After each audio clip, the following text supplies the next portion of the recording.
Bueno, vamos a ingresar entonces ahora en el tema del barroco en las cortes católicas. Vamos a ver lo que pasó en Italia, en España y en Francia.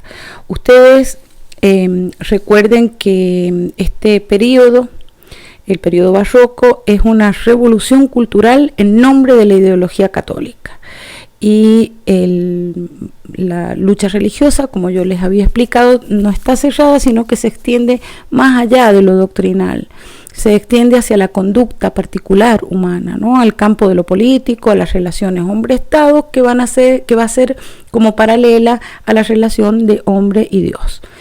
Para los protestantes, la relación con Dios es la gracia, es decir, Dios tiene la gracia de Dios, puede darnos la fe o puede quitárnosla o no dárnosla nunca, es decir, que la fe está fuera de las manos del hombre.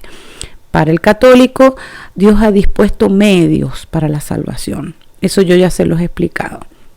Esos medios son el arte, con eso van a persuadir, con eso van a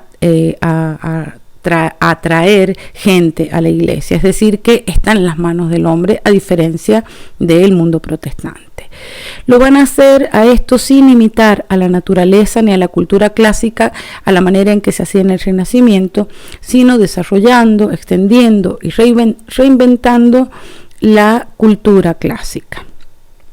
La cultura, por lo tanto, es la vía de salvación, no solo para los doctos, sino para las masas, es decir, para todos, porque a través del arte la cultura ha de penetrar en todos los estratos de la humanidad y esa obra de los hombres, la del arte, va a acrecentar y va a dar prestigio a Dios.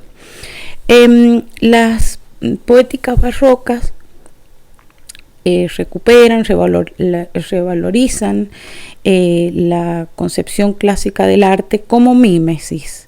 Pero la finalidad de esta mímesis no es conocer los objetos o conocer la naturaleza, como era en el caso de Leonardo, por ejemplo, o del resto de los renacentistas. No tiene nada que ver con eso, sino que el naturalismo del barroco va a superar la experiencia de lo real. Además de la mímesis de la naturaleza, eso va a ser tratado con imaginación. Y con eso van a persuadir de que algo que no es real, sí lo sea, ¿sí? Entonces, también el arte del siglo XVII ofrece una gama de fenómenos muy amplia, ya que la idea es que opere sobre el ánimo de la gente, y la gente es diversa. Por eso vamos a encontrar distintas tendencias y se van a determinar distintos géneros. La pintura de género nace acá. Ustedes conocen algunos géneros como el retrato, la naturaleza muerta, el paisaje, etcétera, que a la vez se dividen después en subgéneros, pero conocemos esas pinturas de géneros que nacen ahí en el barroco.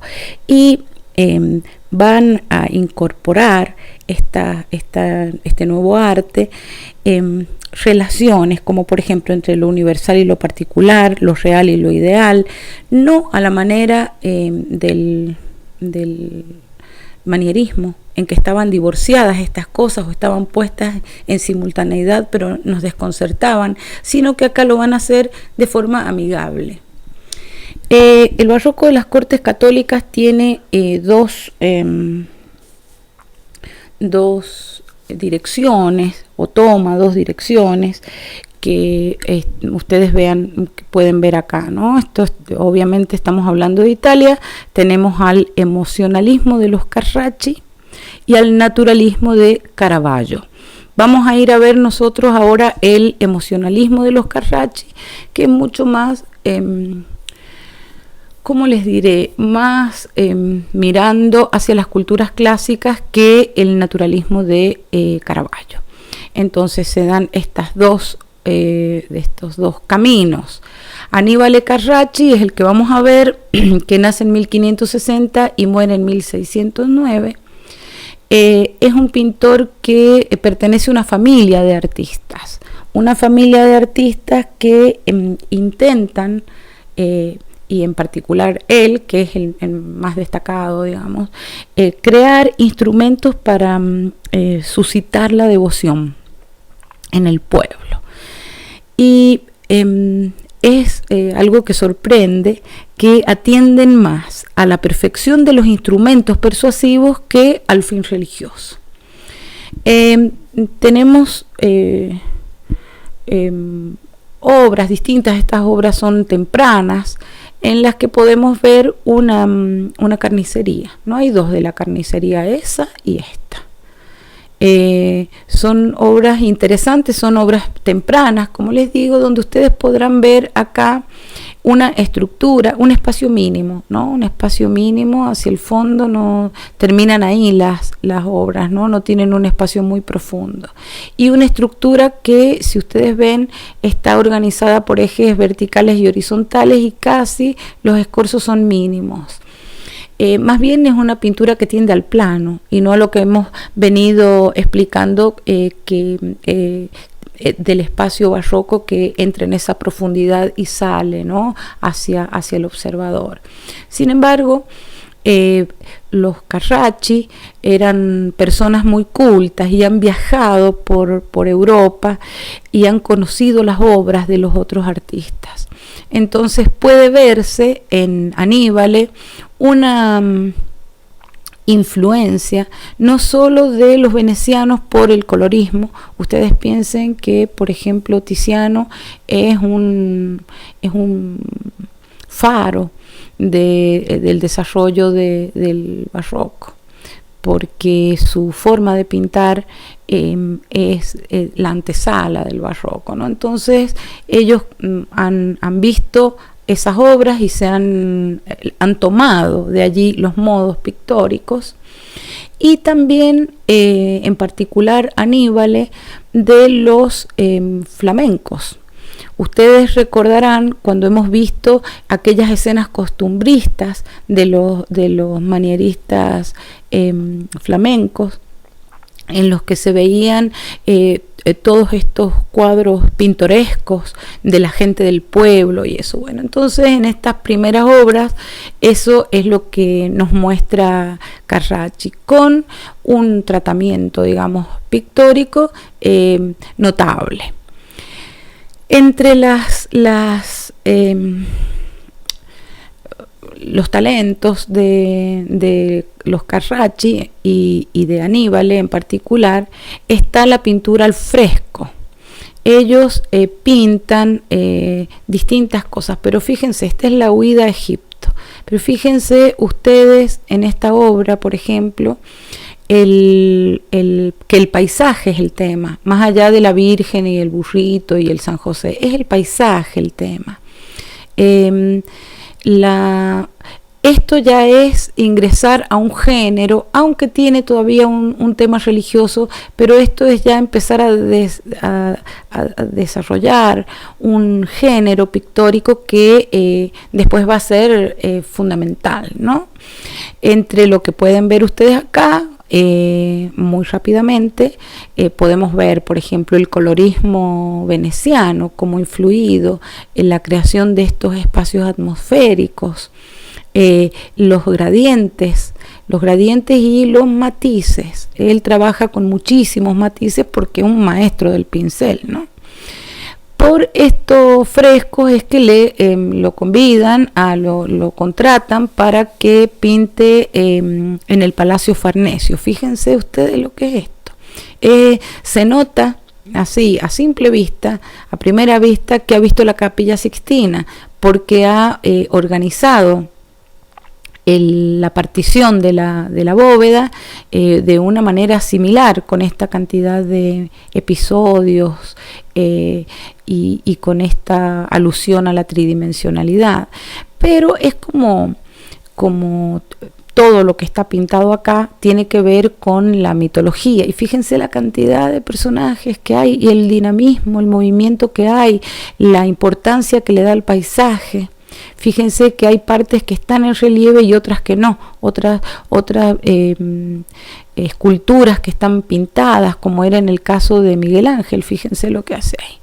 Este personaje ustedes verán que lo ha mirado Miguel Ángel perfectamente, ha analizado, digamos, sus formas monumentales, y tiene además una capacidad de imitación de la realidad muy destacada, ¿no? Muy destacable. Bueno, ahí tienen otras pinturas para que vean, pero fíjense si no lo miró Miguel Ángel, con escorzos muy marcados, pero con temas banales, no con temas religiosos en este caso, porque es para un palacio de una familia de alcurnia, ¿no? Acá tenemos otro cuadro también relacionado con la mitología grecorromana o grecolatina, en la que se pueden ver ya algunas cuestiones, ¿no? Como esta revalorización de la cultura y de esa cultura antigua. Podemos ver que se relaciona o que hay una influencia del colorismo veneciano y también una influencia del arte romano. Hay una influencia de ambos, pero no es que sea ecléctico. Esto no es una pintura de tipo ecléctica, les diré, sino que hay una especie de liberación de las reglas. Hay un triunfo de la pintura y hay una emulación de la libertad de imaginación que tiene el poeta, ¿no? Es como una imitación de lo que los poetas hacen, ¿no? Liberando la imaginación hacia donde quieran llevarla. De todas maneras, podemos ver en esta obra que hay una cierta ortodoxia, más allá de los ejes oblicuos que tiene esta obra, el tratamiento de los colores más de estilo barroco, ¿no? Los límites de las formas que se funden con el fondo, un fondo que se va a un lugar lejano, pero sin embargo él, digamos, pone en conjunto estas cosas. Y a diferencia de lo que habíamos visto en el manierismo, acá no riñen, no entran en conflicto, sino que se dan de alguna manera hasta dulcificadas, les diré. En realidad él pinta durante un tiempo estos temas porque son encargos, hasta que finalmente ingresa al campo del arte religioso, y es allí donde él instala de alguna manera arquetipos de la pintura religiosa que van a durar por mucho tiempo después. Acá tenemos la Asunción de la Virgen. Podemos ver perfectamente la complejidad compositiva que tiene esta obra, ¿no? Aquí está el sarcófago que está abierto y ella está volando y se está yendo hacia el cielo. Las figuras son todas dinámicas, fíjense, en una composición, como les digo, muy, muy compleja, un tejido de ejes que articula esta obra, que sí tiene unidad, a diferencia de una obra manierista. ¿Por qué no se confunde esto con una obra manierista? ¿Cuál sería la razón? Bueno, la razón es que esta es una obra de carácter único. Acá hay unidad única.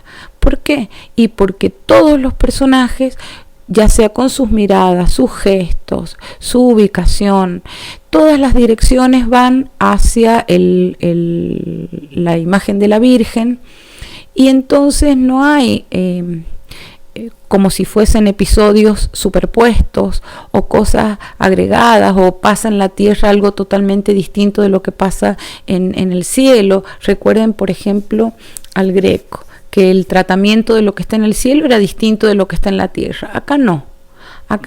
Todo tiene el mismo tratamiento, tiene esta gran complejidad compositiva, como les dije, un colorismo y un tratamiento de los colores que no responde propiamente a lo lineal o se está alejando de eso, y tiene esta obra, por su temática y por la organización de todos los personajes y el sentido de ella, tiene una unidad. Hay personajes que están muy en primer plano, se ve un fondo muy profundo, es decir, que el espacio se abre en todas las direcciones, lo mismo que para los costados. Fíjense que hay imágenes cortadas, inclusive fragmentadas. Eso también es parte de la apertura del espacio en la obra barroca. Acá tenemos una Piedad que es mucho más dulce, ¿no? Es un Cristo muerto, pero no tiene el patetismo o el dolor marcado, ni la sangre que chorree, nada de eso, sino que más bien tendría como un carácter de tipo clásico, porque Carracci tiene esta orientación hacia hacia el arte clásico, y la formulación de sus arquetipos proviene de ahí. Por eso es de alguna manera más purista, les diré, más clasicista, porque se mantiene en ese camino. Se nota que lo ha mirado a Miguel Ángel, ¿sí? Se nota que lo ha mirado a Miguel Ángel, pero cuando vemos la solución de este cuadro, también se nota que lo ha mirado a Rafael, por esta cuestión más protocolar, muchísimo más protocolar y más dulce, más aceptable, sin excesos de dramatismos. Lo que sí tiene él es este sentimiento. Es como más sentimental, es liviano en un sentido porque no es patético, pero es sentimental, es de tristeza, de una tristeza profunda. Acá tenemos otro que es más o menos lo mismo, sin embargo la sensualidad que vemos en el cuerpo de Cristo es mucho más marcada, y eso está dado no solo por la posición, que obviamente genera esta diagonal fortísima, esta línea oblicua compositiva fortísima, sino que los contrastes entre luces y sombras fortalecen o dan exacerban el volumen del cuerpo, ¿no? Recuerden ustedes que habíamos hablado de que el arte barroco tiene entre sus preceptos o entre sus características, mejor dicho, poner imágenes o figuras en un primer plano muy cercano al espectador, como que el espectador pasa a ser parte de la escena o a participar de ella. Bueno, esto se ve acá no hay distancia, acá es como si estuviéramos casi al lado de las rodillas de Cristo, del Cristo muerto, y el fondo nuevamente se va a un lugar desconocido, es decir, se abre hacia el fondo. Se abre hacia el fondo y las figuras se funden con él. No es tan marcado como va a ser, por ejemplo, en Caravaggio, pero sí se ve acá este distanciamiento de las formas lineales por las formas pictóricas. Tampoco es una estructura o una imagen que tenga una estructura tectónica. Tal vez esta anterior sí la tendría, ¿no? Un poco más tectónica a pesar de la cantidad de ejes, pero en este caso no. En este caso es una forma atectónica que ni siquiera hace alusión a la perspectiva, excepto en estos fragmentos del sarcófago, digamos. Pero excepto en esas dos líneas ahí, no hace una alusión a una estructura arquitectónica con una espacialidad que responda a una proyección perspectiva, sino que genera el espacio con el uso de las luces y de las sombras, de los ejes que entretejen este espacio mucho más abierto, más dinámico que lo que hemos visto previamente. Creo que aquí terminamos con Aníbal Carracci.